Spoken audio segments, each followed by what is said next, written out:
God, totally muted. Hello, everyone. I'm Stacey McGonigal. Welcome to The Regulars. And you are? Jason DeRoss. And the soundboard is back. The soundboard is back. And it's I just want to say my favorite comment has already started, and I love this. This is from Peter. He goes, listen, I have a meeting in 20 minutes. Stacey, is it possible to just start the episode right now? That'd be great. Thanks. And Peter, we are here. And I love your little emoticon. Who made it? I'd like one for myself. Everyone, welcome to the podcast. We are here. We are live. How did we get here? I don't know, because I didn't know Peter was a Pirates fan, apparently, according to his little icon he is. Yeah. Well, hello, Petit Jason. How are you? How are you? Amazing. I think I'm amazing. I mean, it's been a while. We missed a day. We missed a day. Kelsey also noticed that we are flipped positions for a new perspective. Everything's backwards and forwards. And yesterday or Monday was, I mean, I don't want to say rock bottom because I certainly know I can get lower than that. But my mic just wouldn't work. It said no. It was happening on Friday that I didn't notice. But then watching the episode back, it's really funny that I think I'm running the board. And I can hear it. And the podcast people can hear it. I think I noticed at the very end of the episode, because at first I was like, I paused and I was like, why did she just go like this for the first 3 seconds of our episode? And that was you playing the horns, but didn't play, obviously. There you go. But then at the end, I was like, something's wrong. Something's different. I didn't notice until I was listening to it back. And I was like, I can't. First of all, our community is amazing because we had to call it because I couldn't even connect my mic to anything, and all of you kept chatting. That was wonderful. That was just like the nicest, most wonderful thing ever, that we've all got this very lovely, amazing community. Mm-hmm. And I have to say, when you purchase tech, it can be expensive. And I will say the people that run the board that I use were so helpful. They were like, we'll send you a new board if everything, it doesn't work. They were so helpful with me. That's great. Also, just if people are enjoying Peter's icon, which I absolutely do. What is it? Neem Sun the Moon. Yes. NEEMSON the moon. If people are listening. Friggin' great artist and comedian. Hell yeah. Nima sounds amazing, and I will be hitting them up. So anyways, the mic didn't work. Everyone kept chatting and partying, which is what you want. And I will say that I got it all figured out. And it's really just because my computer decided to recalibrate. That was what it was after almost 3 hours to figure it out. I love it. We're here though today. We're here today. And you know that Stacey and I can always, if we hit rock bottom, we just pull out our drills and say if there's sure something underneath here. So we can dig further. So I've certainly been at rock bottom for the last, I would say, week, a pretty dark place. And, nothing helps you come out of it than waking up with your period and your jeans from American Eagle coming in and you having to try them on. So, but don't try them on. Don't try them on. I'm wearing a new pair right now. I think, my grandmother always said that you have to allow yourself the pity party. Like, if you're feeling bad about yourself, there's no point in fighting it, right? Like, feel bad for yourself. Like, have yourself a pity party because no one's going to have it for you. Have the pity party. 24 hours is what you get. And I said, hey, let's push that to 4 days. But we're at it. Yeah. And I mean, we're also in a brand new world where, guys, we're coming up to this 6-month anniversary. We're not far off of 6 months in quarantine. And I've been warning you all that NASA even said, and I heard NASA people are smart. And they were like, hey, guys, 6 months is where people start to lose it sometimes. Done. So I've been looking into it a bunch to see, maybe give a few tips today of things we can do to be like, hey, we're all probably going through it. We're having soft days, extra soft days. Oh, yeah. What are some things to do that are, I used real sources, like psychological tests and things like this. I went to them. You had to do this. Like, it's a secret. A secret you do one hand. This is me yelling it out to the world. This is me telling everybody. Okay. Oh, great. This is a great topic. I'm glad that you didn't tell me about it beforehand. Are you trying to get me out of my slump? Yeah. Okay. Well, just to answer Jan's question, it is a new top. It's from H&M. Now, here's the thing about the Gen Zs, okay? Like, I'm in on it. We get each other. The Gen Zs love an oversized shirt, okay? Now, as someone there was never an assumption she was talking about my shirt, right? Like that was just no, never happening. absolutely Okay. not. So, Thanks, Jen. I bought this shirt medium. A Oversized. mistake. Should have done extra small. This thing is so huge. I refuse to return it. I'm just gonna rock it. But damn, do the Gen Zs like an oversized shirt? It's hard. It's a hard thing to I master. think that you get playful buttons is what makes it fun. For me, it's like, give me a simple shirt, but give me one accent that like makes it stand out as different. And then I'm like, nah, I feel good about that. Yeah, I mean, this is supposed to be like a cute, like, oh, it's hitting my arm a little bit, but this is like full down to my, down to my wrist. So we're trying it. Yeah, I will say, I think a lot of us are sleeping on American Eagle jeans. I bought 3 pairs of jeans online because we're in quarantine and the pandemic is forcing me out of my comfort zone. One of them was fine, but too short, which is a thing. Maybe, have you ever felt that? Are we already laughing? I'll ever be. So one of the pants was too short, but I will say they all fit. But everyone is sleeping on American. Too short will just make it look like a choice. I think you should rock those anyways. God, no. This is like, no, it is a little too short. So, but I'm returning them for a longer version. But anyway, too short at the bottom, like capri. They're gonna look capri-ish. Yeah, I think you could do that. No, I can't. I'm really trying to like zhuzh up my style because when you're around those Birkenstocks and those like Doc Marten style shoes, just put them on over that. You're fine.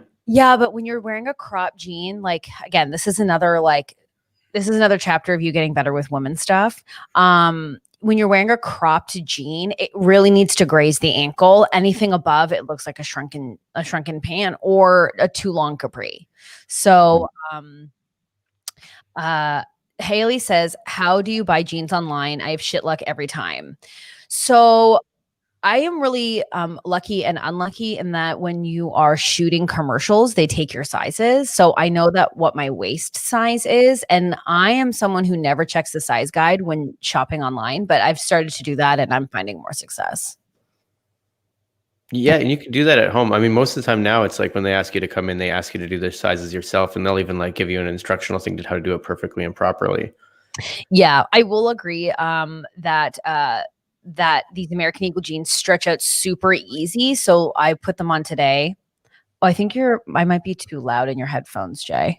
I don't know. I'm hearing myself back, but I am finding that they stretch out really easy already. I just put them on an hour ago. And I'm like, oh, these are going to be stretchy jeans, but they're really nice. And listen, it's the pandemic. Let's get ourselves some stretchy jeans.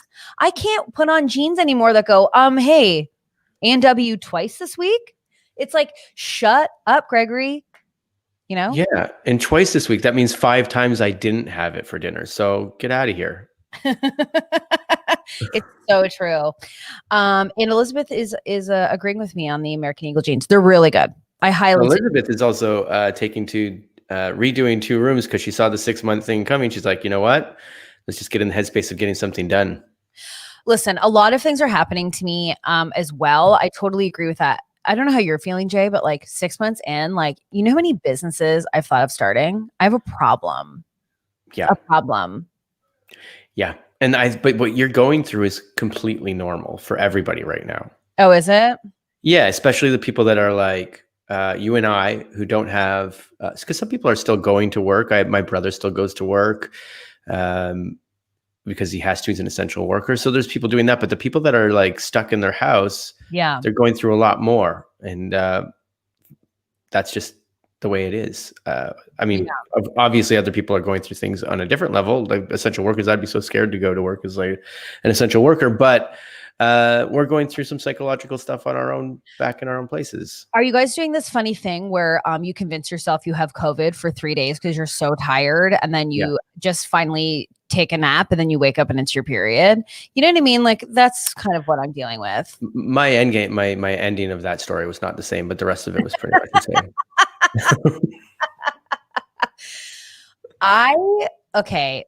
yesterday, I can't even describe to you what I wore outside, like just to go buy loonies from the bank. Like the outfit was depressing. It was not a good, I couldn't shake it. I could not at all. Brutal. Kayla says it's good to have time to be creative. I actually think sometimes we are too busy and it prevents us from having new ideas and goals. And I agree. Kayla, you're right. This is speaking to all the things that were popping up in my studies for this sort of thing today. I love how Jason again solo studied this. Again, did not Yeah. tell me that this would be the theme. Okay, so what have you It's learned? not a theme, and it'll be very, very short. I just because it's just like, dumb stories and everything else. I'll just go look at a few things to maybe bring up to chat about today. So it's not like I became an expert in overnight. But there are things that with some of the studies they've done, they found out like this is draining for a lot of people because as humans, we need social connection as much as we need like food. So there's a few things that we can start to do that are just like, great. It's about human. I mean, that's not the only thing, but one of the things is human connection. So if you find yourself in a rut or in a bad day, there's a couple things that would be really nice to do. One you're already doing is exercising because they're like, yeah, a body in motion.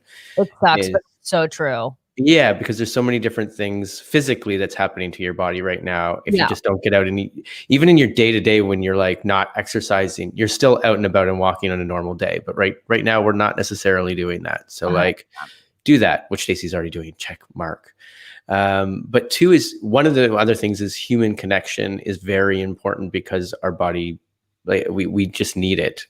They've done so many studies that are just like, if you don't, it leads to it takes years off your life. They say it's compared to smoking 15 cigarettes a day if you isolate yourself.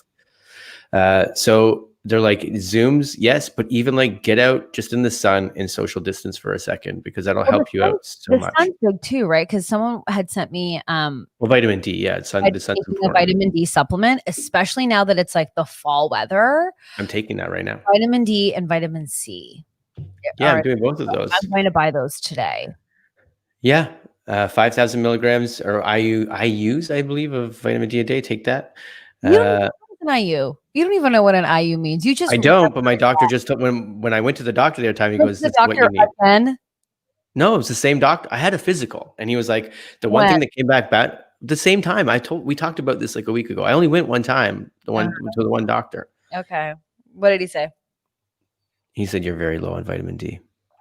Everyone's so low on vitamin D. But it was the same last year for my physical. So my body's doing something of not like processing it or something or grabbing onto it. I don't know. But that's neither here nor there. This says get a UV lamp too if you struggle a bit. And I have to say, Brittany, this is very sweet. This podcast is one of the more positive things I do for myself when I'm feeling soft. That's freaking so nice. You know why? Human connection. Look at our community growing. And they say like that's a huge part of this, which is great. Crystal says, I'm finally going to see my friends this week while social distancing. Keeping social distance, yeah. And Peter says, I love grabbing IUs whenever I can. And you know what? I like Peter because he's keeping Jason humble because Jason threw out IU. But what I'm saying is if you go to Amazon and you're like, give me vitamin D, you'll see the bottle and it'll be like 5,000 IUs. And you'll be like, great, that's what my doctor said I needed.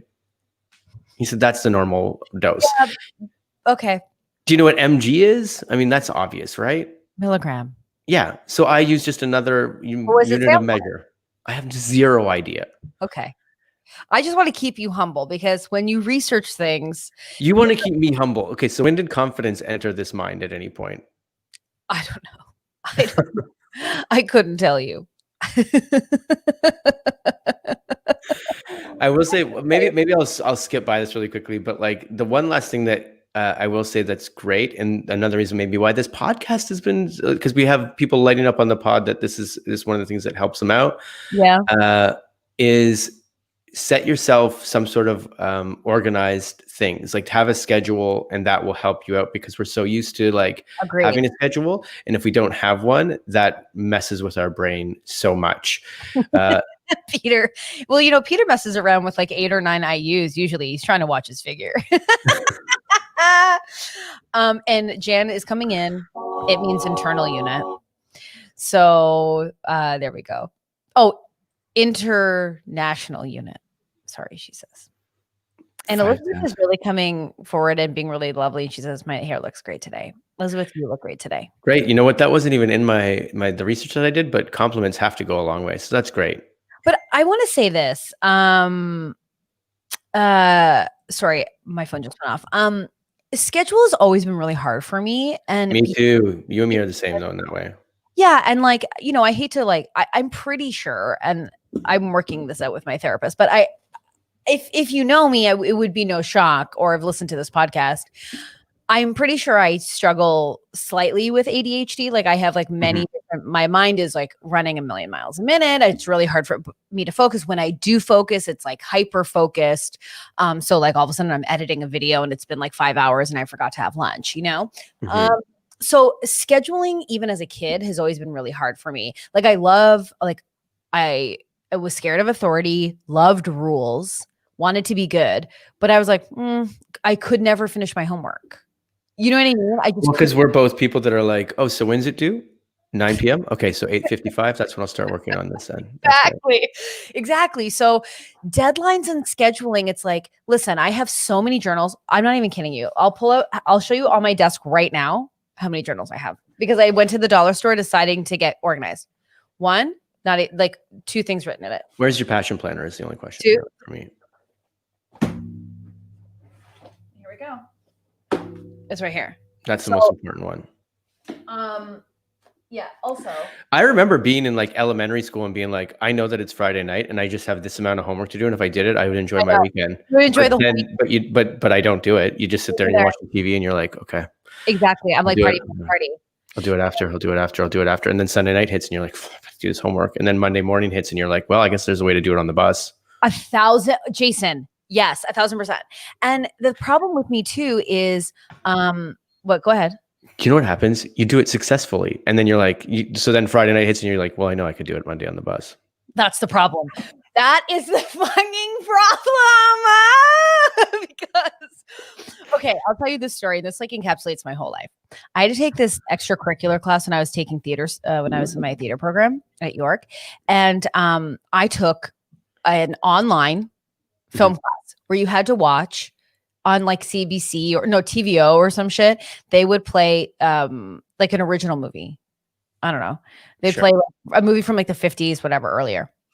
And then they would show the remake of the movie right after.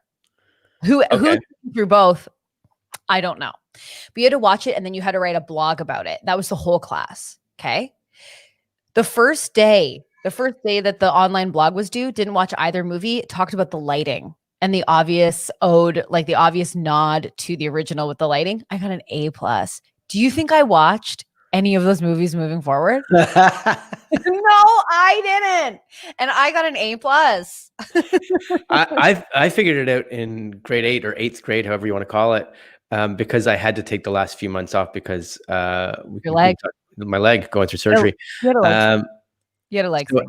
Everybody was reading Excalibur. Our teacher made us read Excalibur. Is that the sword and the stone? It's similar, but it's King Arthur and King Arthur's court and stuff like that. And I was like, yeah. You never read it. You don't even know. Well, this is the whole thing. I killed that unit because I was like, I'm at home.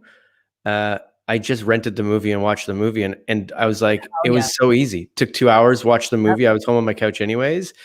Did better than I've ever done before. And I was like, oh, here's the secret. Like, and can I tell you, watch the movie. I was on TikTok because I was just really having some soft days. So I was like on my phone, which now I'm like really fighting to get out. So I'm really separating myself from my phone as it's dinging a million times. But yeah, the sword is Excalibur. Thank you, Haley. I love Haley. Like, it is sort of involved. It's sort of involved. I thought you were making fun of the way I said sword, and I was like, not another fucking word. So I was on TikTok, and one of these, there was a TikTok where a woman was like, or a girl who's in college, she was like, you need this extension on your Google browser, or whatever, and it turns any article into a podcast. What? You know, like when you're in school. Yep. So if you add an extension, it does it like it's essentially probably made not for as a podcast, but it's made for like Yeah, like a you have closed to captioning. What's the word I'm looking for? it just starts reading it. Yeah. It just reads any article that is on the browser and it makes it into a podcast. You know how much I needed that. Also, we have some pals going to a work meeting. We bid you adieu. Come back. Mm-hmm. Um, Peter, are we on the same meeting? Life is crazy. Peter's the best. Peter has a podcast coming out, and I'm trying to get him and his co-host on the podcast. So they need to get their shit together so they can come on our podcast to talk about their podcast. We'll have a table of IUs for you. So come on in. Table of IUs, Pete. But anyways, it turned, and I was like, I needed that because the way that I learned was like complete. I needed like audio styles. Reading. That's fair. I'm a terrible reader. Like it's hard to admit to people because people always go, oh, I guess you're dumb then. And you're like, well, at least that's the way it is in my mind. Because I love books, but I read, I think it's when I choose to read them. Like I choose to read them at night. And then I'm like, I fall asleep immediately, like 3 pages in. And I'm also a person that goes back. And then I had a friend tell me, he goes, don't go back. You'll remember. Don't worry. Because I'd always be like, I gotta read that page again. I got to read that page again. You won't remember. That's the problem. I can assure you how many books I have read and been like, I couldn't tell you a single thing. But and we're not sponsored by them, although we'll take one. I use Audible now like crazy, and it's I can go through books no problem, and it's great. I don't know what it is. I just have a hard time reading. I will say this: I sign up for Audible, and then I start using it and stop using it. And then when you go to cancel, here's a little hack: if you're low on the funds, go to cancel. They'll drop it. They always drop it at least 50%. You can keep going. They're like, all right, the retention thing. Stay for $4. There's an Adam Cawley thing as well, if you want. If you're ever like, I pay too much for this service, most major corporations have what they call is a retention arm. So they're like, can we lead you to, can we send you to our retention place? And then it's just like, to keep you, we'll do X, Y, or Z to keep you. And then, great, I'll take this. So Crystal is saying that she needs that extension for Chrome. I just look up Chrome like podcast or something. Yeah, it's got podcast. Well, it sounds like it's probably for like the maybe visually impaired or something. So maybe that's what it's for. Like it's so they can just click on it and hear it rather than. It's just an extension. It just turns whatever you're reading into a podcast. I get it. But that's in the title. That's in the title. Okay, great. Yeah. But I mean, I'm sure that would be super helpful as well. But I'm just saying, like, it's interesting, like, because you read all these articles, it's like, hey, are you in a pandemic slump? Do this. And it's like, that doesn't work for everybody. Like, you know, like the working out thing is a huge thing for us. We talk about this all the time on the podcast. This is, you know, Kel no surprise. But to get your ass into some workout clothes and on, like for me to get on that bike, sometimes it just takes, it's like I'm pushing mountains. It's pushing the rock. It's always like, as soon as the hardest part is always starting something. And then once you're going, it's like, why didn't I do this before? It's kind of like, I know when I was a child and I'd be like, oh God, I got to go to, I'll say it out loud, but I don't want to say this, but like, oh, okay, fine, we'll go play squash. And then I'm like, great. Squash. You know what? I would love to go play tennis with someone or squash with someone. Yeah. I would love it. I was in squash tournaments and stuff. And then, but then you got to get up early and be like, go to these drive to get into them. And then I was like, oh, I don't want to go. But then you're there, you're great. It's the same thing with like, actually, no, it's not. I was going to say it's like drinking when you're like, oh, I got to go drink. Then you're drinking. You're like, why does everybody do this? Then you're running there and you can't get there fast enough. Can I tell you something? Okay, this is all over the place. But so I was fighting the fact that I was tired and just had a nap. It was beautiful. Anyways, had a dream. This is where my mind's going. That I started a beer company. Okay. For women like me or people like me who love like a beer that tastes like nothing, low cal. And I started a successful beer company. So then I messaged my friend who's a brewer, like a local brewer. And I'm, hey, I had this dream. And he was like, oh my God. And he just made a beer that would be up my alley in a way. And then we started talking about maybe doing that. And but then it's so expensive to start a brewery company. But I was like, that's where I'm at in the pandemic is I'm like, do I start a local brewery? I think you would win with that one though. Yeah, I think so too. Honestly, After this podcast, I am going to walk you through our small business plan that we created in literally 20 minutes. It's killer.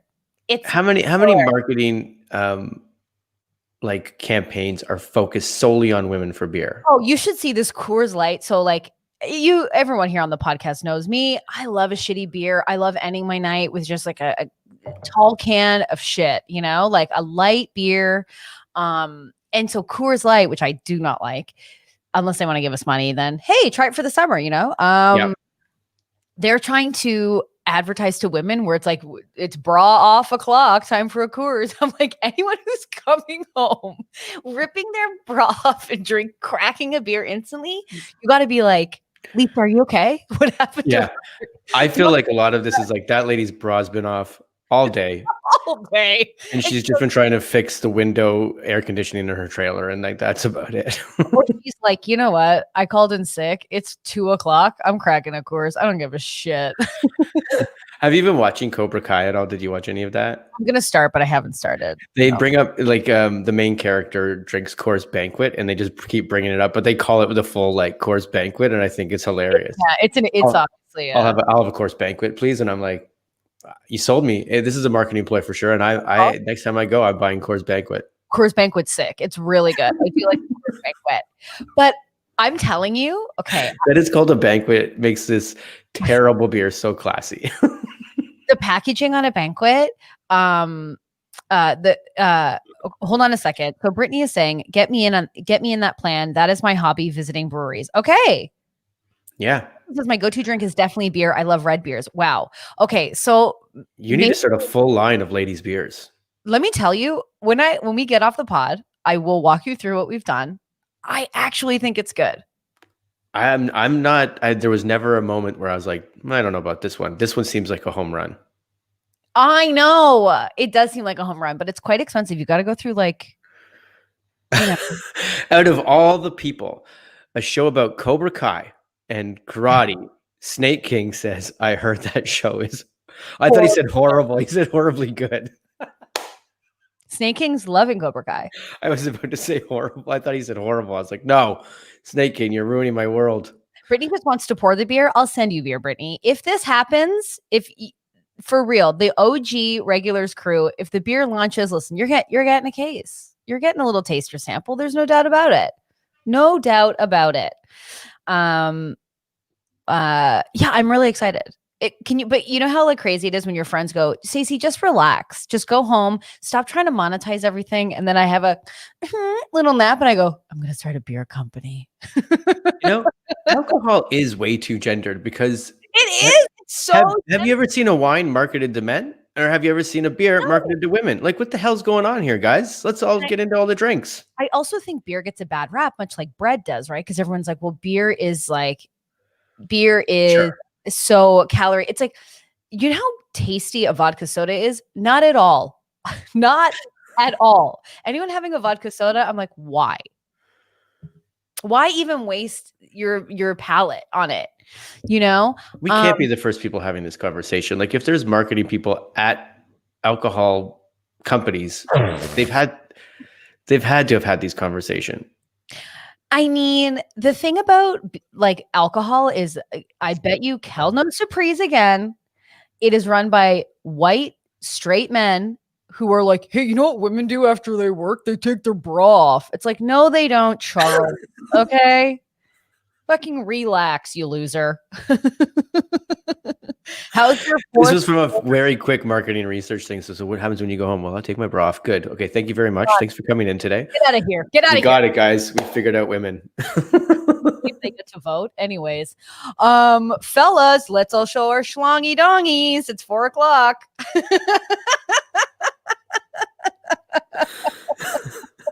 Why doesn't Dave ever whip his out? I don't get it. Oh, you baby Dave. You don't want to whip your schlongy dong out at the business meeting? But it's just like, I love beer so much. I think it's the time. Jan says make it part of Stacey Gets Rich. What do you I think I'm gonna write a soap opera for those type of men, and it is gonna have, you know how like they have like the conversations at the pubs afterwards and like the real stuff comes out, but it's heartfelt music. Is like, I don't know, man. It's just, I never told anybody this, but my dick is small. Yeah. What? Do that. No, it's tiny. Oh my God. Jason, come on. Be better than this. Please be better than this. I can't be better than this. So, dragons, thank you. So my name's Jason. Now, I want to create a soap opera for white men where they get emotional and they talk about their little dicks. And before everybody jumps in, Kevin O'Leary, I don't even want your money. Don't even want it. I want you just to be a recipient of the content.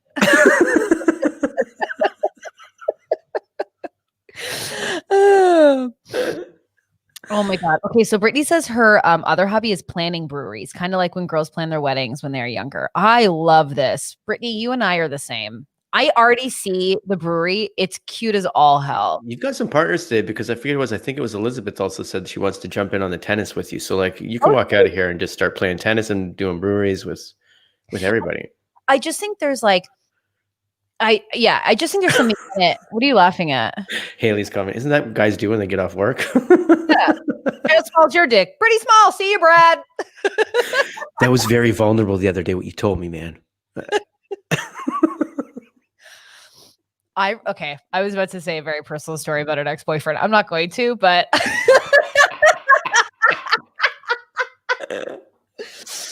you know. Sure. It wasn't about him having a small dick, but but not far off. No, it was the opposite. He was like, oh, guys were always like, whoa, your dick's really big when he would be changing in the locker room. I was like, oh, is that tough for you? Oh, is that tough? I know that guy. Yeah. Oh, is that tough for you? It's tough, huh? It's like the guys from St. Elmo's Fire. I love how we're talking about like starting a female-led business at the very same time joking about guys with small dicks. So we're really juggling some things. Anyway, gender equality and alcohol is all I'm saying. And you know what? Genderless equality and alcohol is what we're getting to. Genderless, absolutely. Because I never have gone out for an alcohol commercial. Like I've never been a woman who I don't want to say, anyways, my hit, my commercial hit has never been a woman who sells alcohol because it's always supposed to be like models and gorgeous women. I'm like, screw that. I think it's bullshit. Yeah, anyway. I don't get those either because they want big buff guys. They want big buff guys. Oh, and also Jan and I were talking yesterday and we found the new dented can. The new way to describe a dented can is a jar of mustard. What are you talking? I love a jar of mustard. Yeah, but like a jar of mustard always in your fridge. You're like, when do we buy this? You know why? Because it's Dijon. It's always the bottled one's Dijon, and you're like, I don't know. Like it seems like good in the store. It seems good in the store, like a grainy. I want the grainy stuff, but then Dijon is it's a real kick in the friggin' palate, you know? Yeah. So it's like a jar of Dijon. Anyways, but anyway. How many jars of Dijon do you think get thrown out in your life? Because I'm at least in the triple digits. Oh, full jars of Dijon in my whole life, like up to this point, easily 30. Yeah. What are we doing? Why do we buy it? And there's nothing sadder than throwing out a full condiment. I'm my house. Even when I was a child, there was like, you're the condiment house. I'm like, yeah, because the rest is just vessels to get the condiments in your mouth. Yeah, you're either a dipper or you're not. I don't understand people who don't like sauce. Like getting a pizza with no dipping sauce. It's like, so you hate me? When did that start? I know. And you know what? The Americans can't understand it because the dipping sauces down here don't hold a candle to the dipping sauces. They don't, because like I can mess with a ranch, but I want to mess with a blue cheese. Okay. I don't. But even like, have you ever had like the cheddar jalapeno at Pizza Pizza? Like Pizza is the worst pizza, but their dipping sauces are, that's a secret. Those are amazing. Yeah. Their dill sauce is good too. Jan says it just sits in your fridge. You don't know why. You don't know when you bought it, but you won't throw it out. Because it never looks like it goes bad. Mustard, you can't tell. It's like, there's never like you open up and go, oh, it's moldy or it stinks, because it always stinks. It's a stinky. Samantha says the same. I always have leftover Dijon mustard. We all do. We're all humans. This is like that point in the movie in Enemy Mine when they go, oh, you do that? Can I stop you for a second? We can talk about Enemy Mine. I don't think there's a movie called Enemy Mind. We'll see. Is it called Enemy Mind? I believe so. And it's Dennis Quaid and Louis Gossett Jr. And it's either Enemy Mine or Enemy Mind. Jameson, please in the chat. It's Enemy Mine with an E. What? It's Enemy Mine with an E, like enemy, M-I-N-E, mine. Enemy Mine? Yeah. Oh, I don't like this. And yes, Elizabeth, jalapeno is what's being said. Add it to the list. What's wrong with jalapeno? Never be. It's jalapeno. Jalapeno. Right. Jalapeno. When you make your jalapeno poppers. I make the best jalapeno poppers. But how many people have you given diarrhea with those jalapeno poppers? One, and it was intentional. And I also you got to stop saying I say jalapeno wrong. So do you think that you support my beer business? Is this what you're saying? I mean, like, I don't know how much more supportive I could be. I've said it's the number one idea. It's not behind enemy lines. There's a movie called Enemy Mine. It is Dennis Quaid, Louis Gossett Jr. from 1985. Okay. It's 100% a real movie. Okay. I mean, I just think this is just like crazy timing where Jameson is not in the chat. I just think it's actually. I think he mentioned on Monday in that chat when we didn't even have an episode. He mentioned he wasn't going to be here, and Shayla the same. She said she can't be here. Well, listen, now we'll never know. We'll never know. But there's a place called the internet. You can just look it up. Nope, never know. There was a database where I could put information in just to find out. It's gonna cost. I think it costs minimum $4,000 to start a beer business. I'm unable. Yeah, but you should also, I mean, before we just jump into it, you should look at like a lot of things today. Like, what is the success rate of a microbrewery? Because I bet you it's a very, very competitive and hard market to bust into. I looked it up last night just to see. It's a booming business right now. Of course it is right now. We're in a pandemic. Everyone's just at home getting drunk. It's all about marketing. And I'm a genius. Yeah, high noons are going like crazy down here. They've got to the point where they've sold out and they don't have enough cans to fill their alcohol anymore. There you go. And also, Jan is the new Jameson today. Can I also say, this is unrelated, but I want to give a huge congratulations to Jan and to Two Little Sandwiches, who just celebrated their 500th post today. In your mind, Barbara. But also on not just in the mind, but she's created just such a beautiful community, and I'm so happy for her. And what are you laughing at? That Brittany wrote, I'm pretty much just realizing that beer is my hobby. My beer is my only hobby, I think is what she. Yeah. Me too. But I do want to congratulate Two Little Sammies on creating an amazing platform. I'm so excited for what lies ahead. I'm excited for post 501 and the future. Yeah.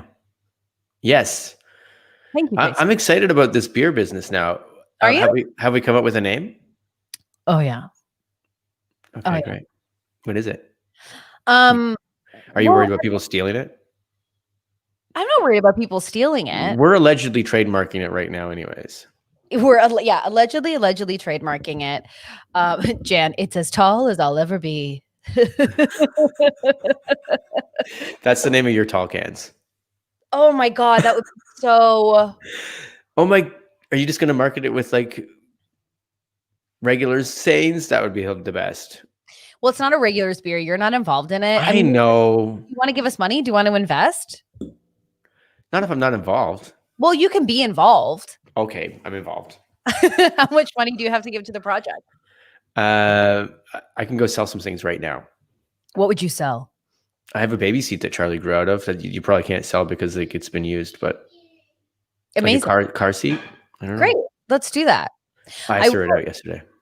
I will give another update because I feel like I'm a business mogul right now. There's a couple things that are happening for the Stacey Gets Rich that I'm doing. And a huge thing that people are doing to make money is flipping things on Facebook Marketplace.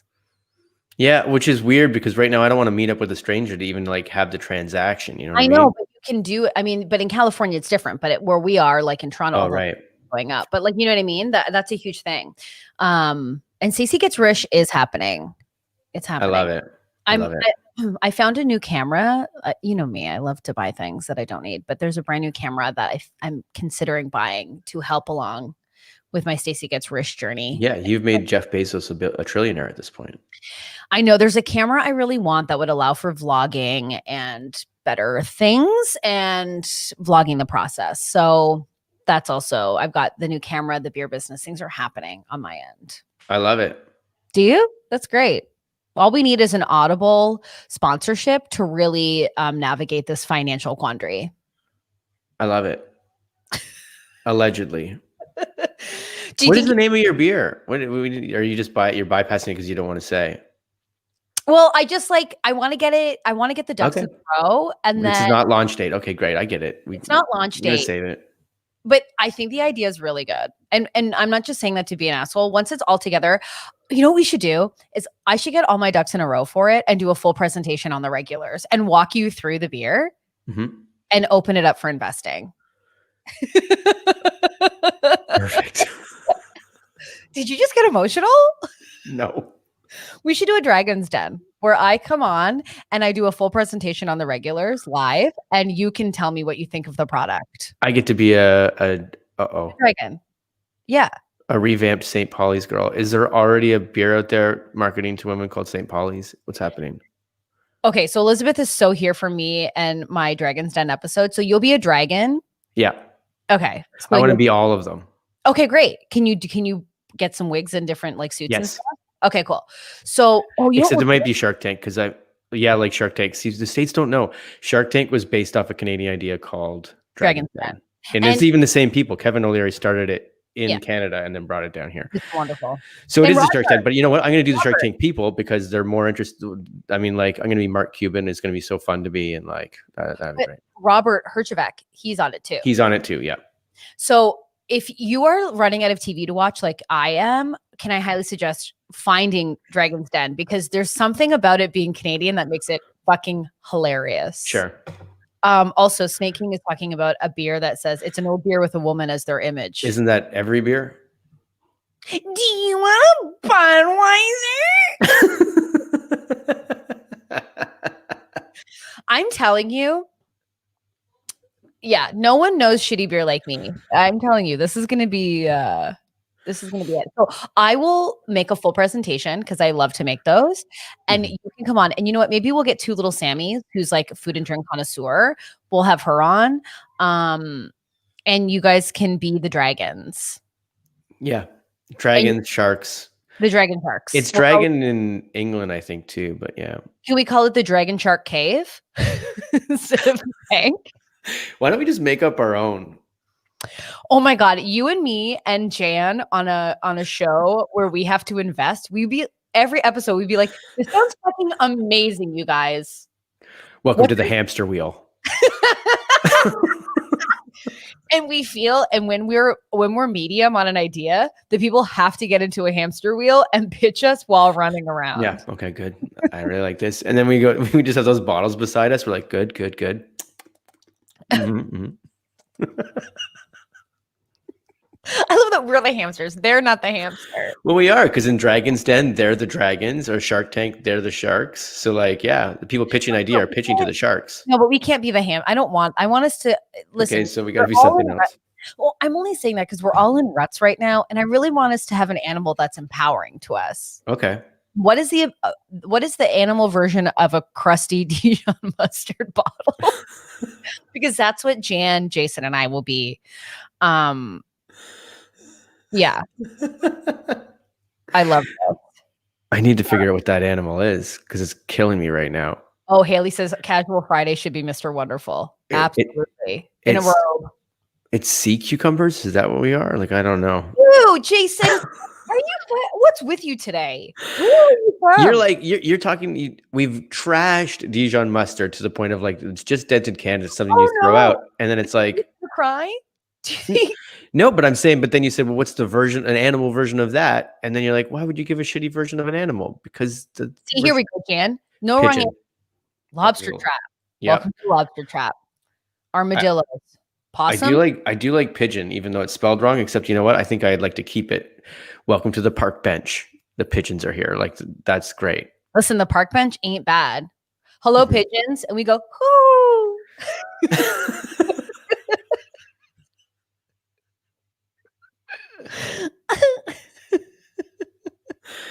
Got possums and armadillos. Okay, I'm great. really bummed that my pal Thomas, who is the brewer, is not in the chat today, because often he is. And we really could be building our business together. So also in the world of where's Waldo or where is Carmen Sandiego, what happened on Monday was, I believe Snake King gave up a bit of information that he's from Boston.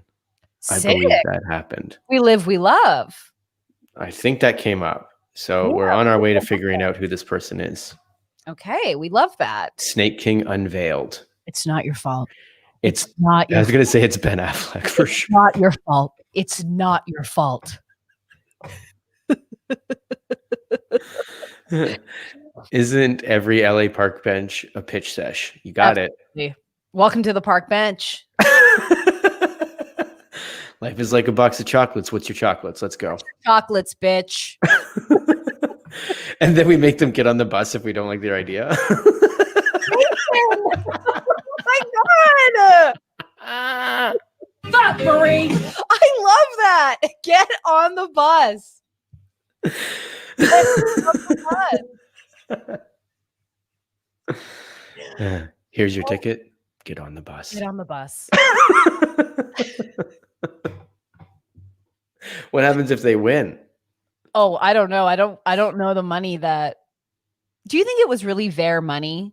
Or do you think I don't know. I've always been like well, to be honest, it always seems like they're investing, but they only invest in. When it first came out, I was very excited because I was like, oh, it's these people with a lot of money that will give people a chance that really need a chance. But it's not that at all. They invest like they're trying to invest in a business. So basically it's people that don't have the money, but have worked their asses off, done stuff, succeeded. They just need that extra bit of influx money to make it go to the next level. And I think they need these people are putting up zero risk at all. And they even like the Dragons will even be like, well, I don't know if it's worth that yet. And I'm like, no, it's not. But you're supposed to be the higher moral people and be like, I'm helping you out to make it something. So I hate that show because of that. It just seems like rich people figuring out a way to get richer through people that really put a whole bunch of work in. Everyone's just trying to screw each other over. I hate it. But I think in business, like you need that mentor, you know? No one's like, and also when you're. Do you think they're really mentoring these people though? And maybe like, because I know there's success stories after the people that do get the money, and they're like, there are success stories, which is great.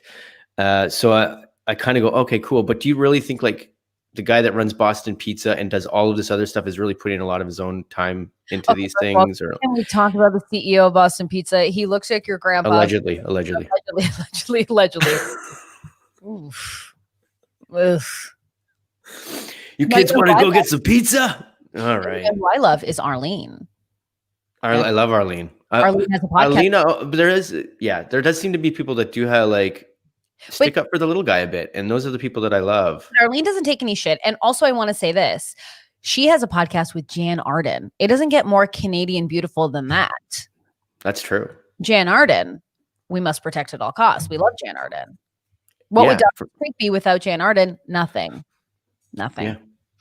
But they have a podcast together. But I like Arlene. Again, if you're from the US, please treat yourself and watch some Dragon's Den because Shark Tank is like so dramatic. And I kind of loved Dragon's Den where it was just really normal people who were like, did you guys want to invest? And some people, and they're like, no, thank you. And they're like, thank you honestly for the time. It's not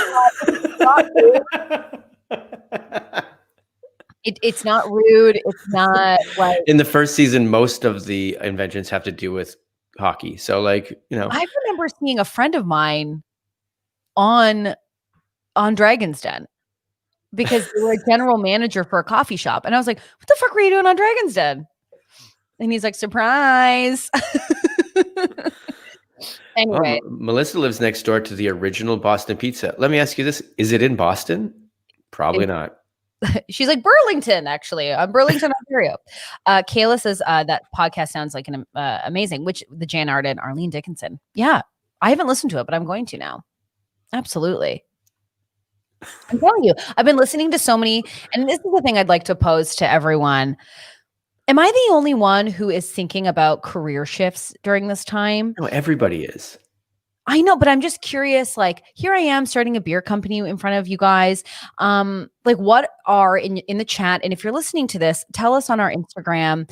And Jason, I inquire to you too, like what are you doing currently, and what's the thing that you've always wanted to do, or what's the thing you're finding yourself gravitating towards? Well, that's a hard question. Because because it can change every day. Like I ask my nephew every day, what's your favorite color today? Just so you can have a favorite thing, and knowing it'll always change. But I know, because like the one thing that the first Boston pizza was Edmonton, in Alberta. Oh, yibby. Boston pizza. First of all, no one went to Boston and was like, hey, let's get a slice. It's not the place. Hey, Melissa, is the Edmonton Mall open? Because like, hello, best water park, man. That place is awesome. Says that they're applying to multiple jobs every other day. Oh, I feel bad. I'm on LinkedIn like no one's business. Yeah. But it's also a time to like try to start something up, because it's going to be it feels like it's going to be a different world after this. So everybody's like trying to figure out their like Zoom business and things like this. What can I do virtually? Because now it also opens up your business to be like, well, I can market to everybody on the freaking planet if I want to. Totally. Because for me, it's like, I mean, you and I have always had a similar dream of like, if I could do anything, and I almost did it once in my life, was just, go open up a theater somewhere and be like, great, well, I could just open up a theater and do this. But that's the worst idea right now. It's dead in the water. It's dead in the water. I mean, I love live performance. I would love to tour and do comedy. And it's like, but that just like ain't it. And it's not going to be it for a long time. So it's like, I also am just feeling like at a point in my life where, not that I will always perform. I always want to do this and I enjoy it so much.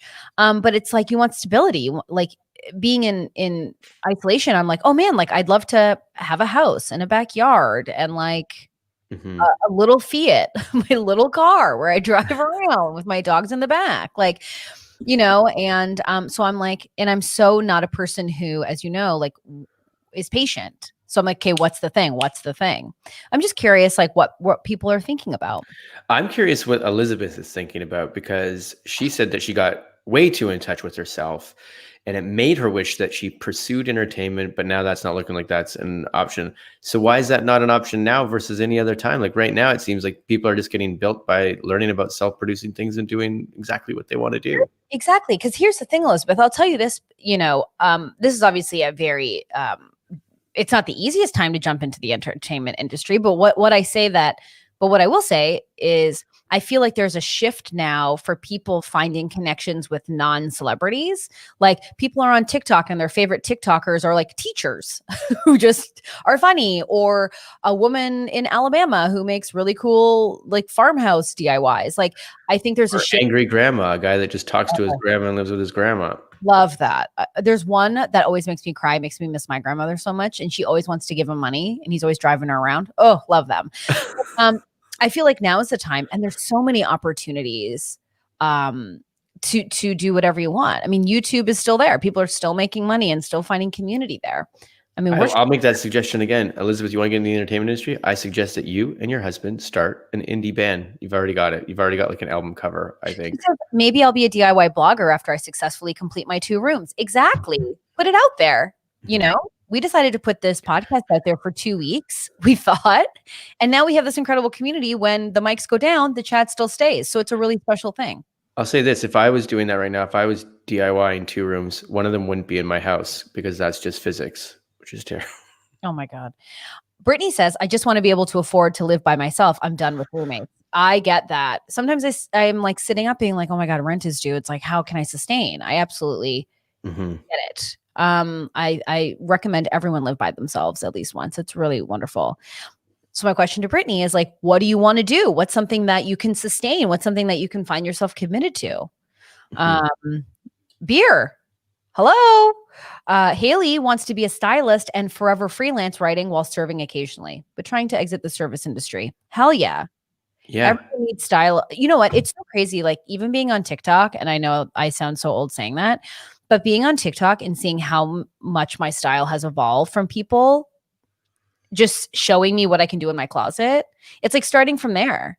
Haley, do it. This is what the Duplass brothers have been saying forever. What? Just do it. It doesn't matter about money or whatever. Just do it. Pick up an iPhone. There's too much technology out there anymore. Oh my God, you could shoot a whole movie on your iPhone. I mean, it is kind of, I think for me, I get insecure. I mean, we do this podcast, but there's still an insecurity about putting myself out there. Because you think everyone has that one person in their mind that they think is going to judge them, or 2 or 3 or 4. Like you have those people, you're like, well, they make fun of me. And here's the thing. They're too worried about themselves. And if they are making fun of you, that's a projection that they're putting onto you, and that's not your problem. It's also a new medium. So like we've been, I don't know how to say this, but like we did very well for a long time in live theater because we worked at it for a long time, and we were confident in what we were doing and everything else. So now you're in a new medium. So it's got to be scary to put out new content and be like, oh, cool. Like this isn't a world that we're really well versed in. So it's different. You said it, Jason, you said it earlier too. It's always the hardest to start. And I feel like Haley flipping on Depop and Poshmark. Yes, absolutely. That's such a smart idea. And to start small. I mean, I'm not patient. So I had a dream about starting a beer company. And now I'm like, dragons, thank you for coming. Do I have a business plan? No. So what are your sales like last year, Stacey? Okay, I'm really excited that you asked that. And I think that was something that we were expecting to be said. So I want to thank you, honestly, for inquiring, keep being curious, keep asking She's questions. got me sold. She thanked me 3 times. Arlene? Haley, tiny house living, huge thing. I think that's the thing too, where you're like looking around your apartment and you're like, how do you want to live? What's important to you? What are the things around you that you care about? You know, I've found just moving down here, it's like true. I can make fun of myself, or you can make fun of me for like this 1-bedroom apartment because we do need another bedroom. But minimalistic living is like, it's awesome. Okay, we sleep in a dining room. Okay, yes, we could use a bedroom for ourselves, which would be nice. But I was always a person, and I grew up with it too. My mother was like, you hold on to things for memory purposes or whatever. You hold it because maybe you'll need it later. But like, I'm finding like recycle things, get things out, and move things in. And you find if you didn't, I think it's a sort of a Marie Kondo sort of thing. It's like, do you need all this stuff? Do you really need it? And is it going to come back? It's like I'm holding on to this one pan that I'm like, I've never used this pan, but I can't wait till I use this pan. This pan's gonna be great. So get it out of there, man. Or use the pan. But I got other pans. Then throw it out. Elizabeth says, oh, what's this trend of people redoing buses? I know so many people are for tiny homes. I have so many YouTube channels I could suggest on that. I'm obsessed with watching it. Samantha says, life is too short. Do what makes you happy, and what makes you happy can change over time. That, I think the bottom sentence of that is what I think a lot of us are feeling, because it's not can, it will. It will. And here's the thing, like, I'll put myself out there because it's been an interesting week where I'm like reassessing a lot of things. And there's like shame in that reassessment, right? Because for some reason, like, because I made a choice when I was 16, 18, where I was like, I'm going to do this. And then you're there and you're doing it and you're like, yeah, but this ain't it. And then there's like this shame of like, oh, am I not succeeding at that? Because, or I don't like that, even though it's like you're allowed to change from 16 to 34, you know? Yeah, I feel like a friend of mine who runs and writes an incredible newsletter. Her name's Auntie Donahue. She wrote an incredible newsletter this week that really touched me and made me like really think about things, because she's an incredible writer. She has a book. It's so good. I'll put all the details below in the description. But she was just saying how like she's reassessing her entire career. It's like, what does she actually want? She's sort of rebelling against hustle culture, because she was such a hustler. Like something would happen in pop culture and the next day she was like, an article was on Refinery 29. It's okay too. Like, but that's what she was saying in her newsletter, was like, I don't know who I am right now. I don't know who I am anymore. And like, that to me was such a powerful statement, because I feel a lot of us are feeling that way, and there's shame in that, because 10 years ago we decided we were going to be this person, and now we're faced with no distraction, the fact that we are somebody else. It's weird because, it does speak to a couple things to me. Like, if you get stuck in something, you're like, this is it. And you're like, no, I feel my body changing, but you don't accept that. Then you end up like, this is a terribly old reference, but I'm an old person, but like, yeah. It is that Al Bundy thing of like, he's just, oh my God, but he just relives his same as his high school years. And he's like, that's the best I'll ever be. But it's also, I had a friend who went and did a show once, who's also like, in our community, he's a sketch artist, and he's probably the best But he came up to me after a show and he was you're like, I don't know. But he came up to me, he goes, I was out there doing it. We're too old to be standing on stage and just like doing skits and sketches. And I was like, That's bullshit. Get the fuck out of here. It might be bullshit, but at the same time, it's like because we worked on it for so hard and so long, I shouldn't be worried about also stepping away from it. No, but I disagree with what that person said because it has He said it as a joke, but like there's truth behind the joke for sure. No, but but that's insecurity.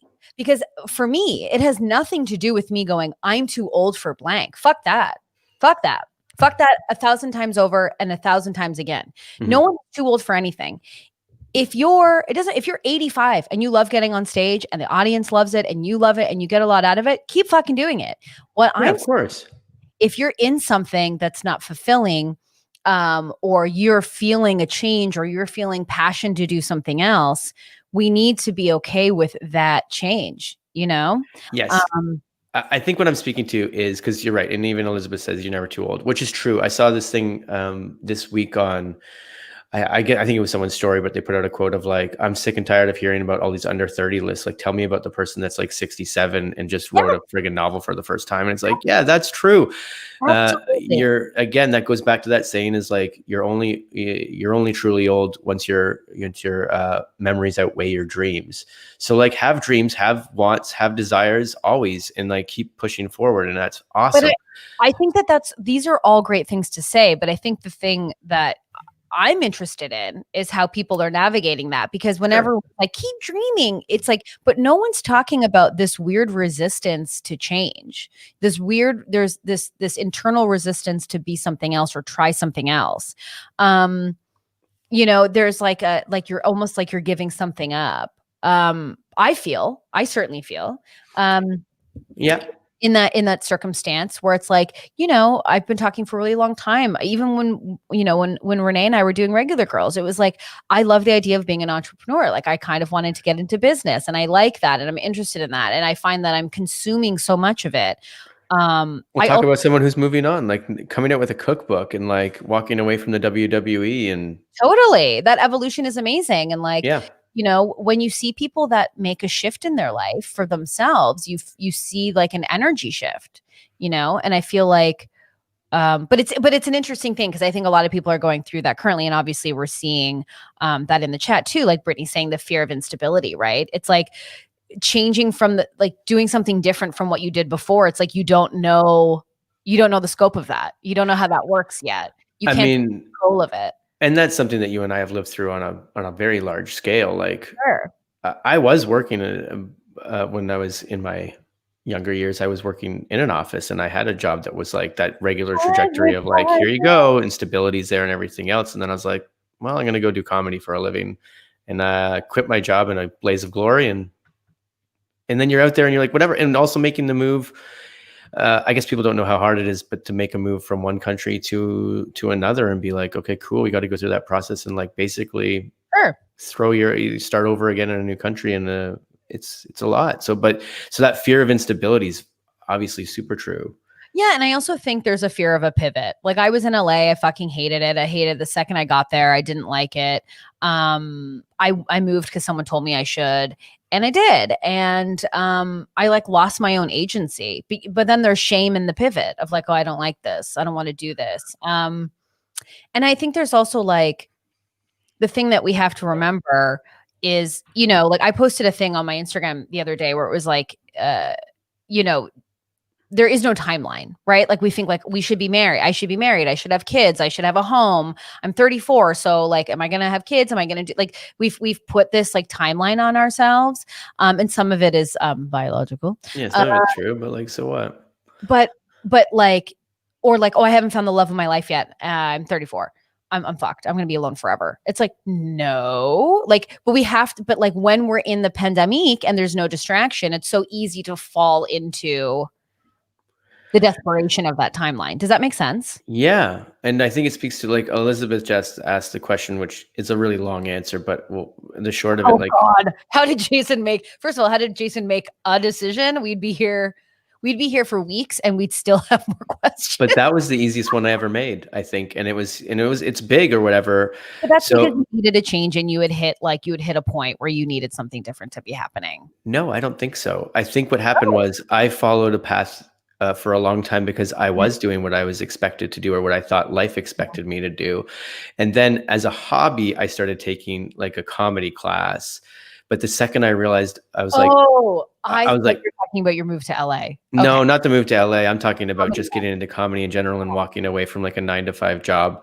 Cause I was just like, I heard that thing from like, I think it was a Harvard professor who was like, look, you can get fired from a job that you hate, or you can like get fired, or you can go get out there. So it's like, even though I put all my effort into this thing that I hated a regular 9-to-5 job, and I hated it because of I felt being a cog in a machine where I was like, I need to do X, Y, and Z every day. And even when you do X, Y, and Z, I was in a industry that was supposedly creative. It was not. It was like, great, you're answering to a client that just goes, do what we did last year. And you're like, okay, right. Cool. So eventually I'm like, I could end up getting fired from this job all the same and be in trouble financially and everything else. So like, I get that there's way more stability because I'll go to another ad agency or something, but like, I don't know. Once I started to get a taste of whatever, and and I found out that I was okay at it. Like I did have a soft change because I found really good. Like I will say, not to cut you off from your story, but like you quit your job and then you hit the ground running. And like I think that's the thing when you make the shift, when you're like, okay, I'm going to do this thing. Like you didn't just like dip a toe. Like you built a pool. Like you were like, okay, fuck, this is it. I'm just doing this full time. Looking back and now being able to see other people trying to do the same thing, what I didn't realize at the time is like, if you're doing something that you love, that you truly love, I worked at that like 8 days a week, 27 hours a day. Like, because you're just like, no, I love this more than anything. It's not going to work. It really wasn't going to work because I was like, I'll write and I will perform and I will do like this. I was on stage every night and I was writing stuff every day. And I was like trying to produce our own shows and things like that. Cause I was like, this is the best. I also will say this about Jason. Like, first of all, Crystal saying timelines are stressful, especially when you keep seeing others post on social media. I think social media is like, I'm so guilty of living on that and comparing. And Brittany says, does anyone else feel like goals are like timelines or is that just me? Absolutely. I feel that too. But I will say something that's really wonderful is like when you did make that shift, Jay, and we weren't friends. Like I just knew you as a performer. Like I was just in the crowd. But I will say the joy that you had because you made this decision, like this is what I have to do. Like if you are lucky enough to see Jason perform, it is like someone who is not taking a second of it for granted. Like you really do, like that is what you are here to do. That is what you're meant to do. And you feel that, you know? But I always knew that. Like in high school, I was in, I mean, like this all goes back to like Phantom of the Opera. This goes back to like high school. Weird. He didn't want to counter with a compliment about me. So that's okay. That's interesting. No. We're talking about the shift. We'll definitely talk about compliments. I'm kidding. Because, well, to be honest, truthfully, you were the same, right? And like you also hit because I did get to see you kind of like come up a little bit, not in your stand-up as much because you were doing that. Well, I didn't see that. I didn't see that as much, but what I honestly did see, because I watched you go through your conservatory, which is kind of dipping a toe into that world and stuff like that. And then a few of the stuff you did after, and it was like, it was an instant standout. So it was like, you know, you knew what you were doing and like, it was great immediately. So it was like, I similarly to you, I feel like when I was like, oh, this is what I have to do. Like I did it at any and all costs. Like I was like, how do I get free classes? Oh, I have to like volunteer time. No problem. Like when money became a problem, I was like, how do I hustle this to get money off? Okay, I'll do this extra time. I went and saw a bunch of shows. But what I'm saying is like, now that we're on this precipice, like, and everyone in the world, I'm sure, it's like, make the shift. Like, cause that excitement is like, it's like, I mean, I was going to say it's undescribable, but I have words, but it's like, you just feel like so connected to yourself, you know? And just because like, and that doesn't mean it doesn't come with work and stress and fear and comparison and doubt.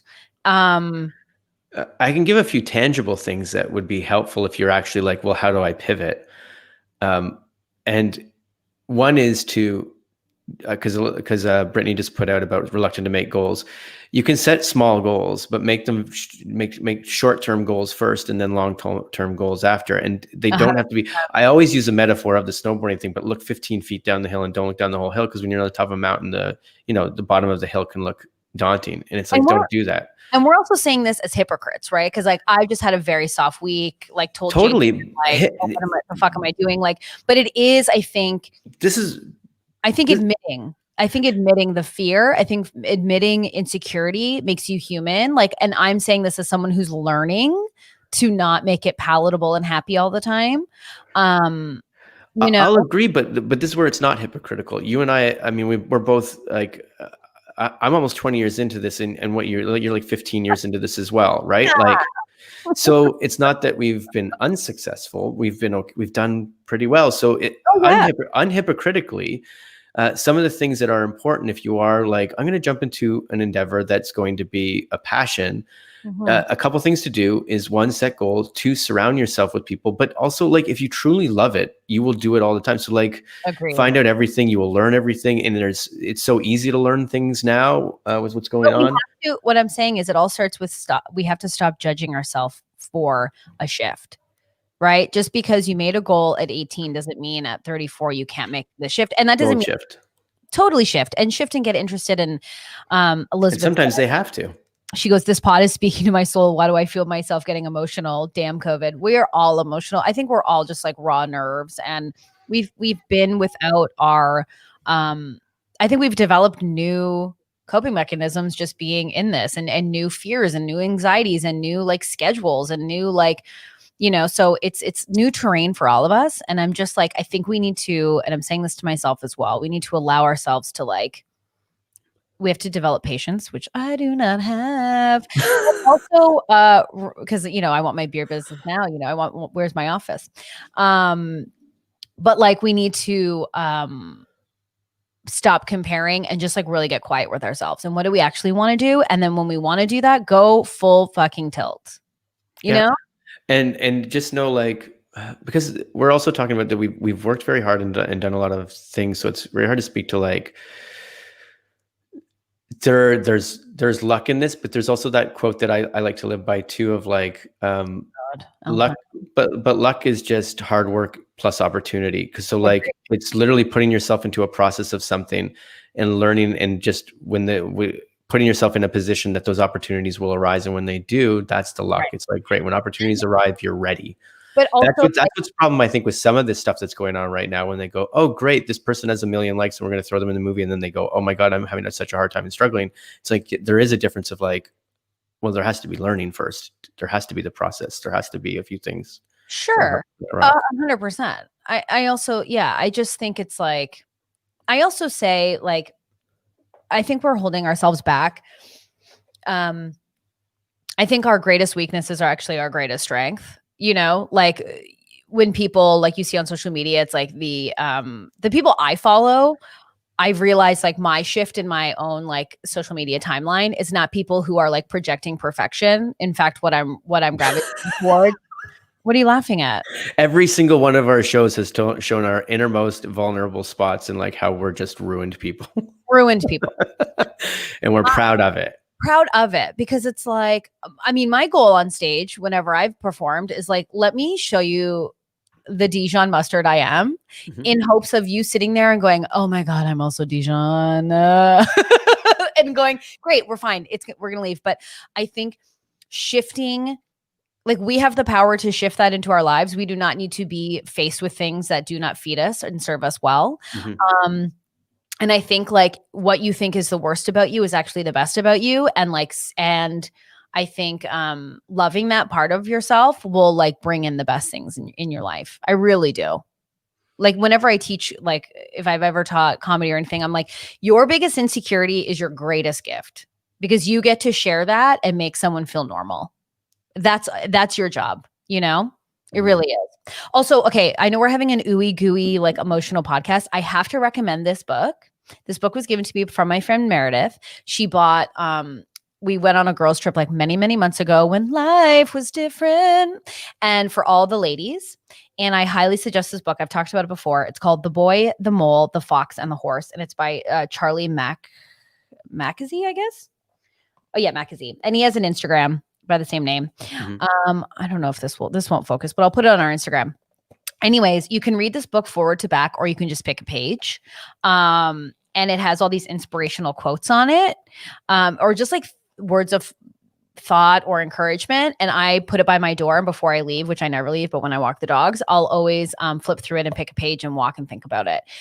If you're in a soft ass day, get this book and give it to your friends. As you can see, it's well loved because I dropped it once. I love it. I think, I've also been throwing out like a lot of like just cliched sayings because I heard this the other day and I heard this the other day. So like if you are looking to pivot and you're looking to find something and do something, even just dip your toe in it, just make sure, even though with all these things that we're saying, it's like, just do a check-in every once in a while to go, what small step did I take forward? And it only has to be a small step, just a small step. Small step. Okay, so I wanted to leave today's app with, I'm going to pull a page for you. So let me know when to stop. Stop. Okay. Okay. This is so fucking crazy. This is your page. To be honest, I often feel I have nothing interesting to say, said the fox. Being honest is always interesting, said the horse. Are you calling yourself a horse? Is that what's happening over here? Nay, bitch. Oh, this is the first time I'm the fox. All right. Okay. Hell yeah. It's such a beautiful book. The drawings are so stunning and beautiful. We are not sponsored. Again, this was a gift given to me, but like if I've had someone at my house or I've had a friend that's had a really hard day, I always pull from this and then they're like, I'm buying this book. So I highly suggest. And he also has an Instagram. This book has made me cry. Sometimes you just find things that you need to know in it, and it's so beautiful. And also Nay bitch, you know what I mean? Nay bitch is the name of this episode for sure. Oh, and YouTube will be like, I don't think so.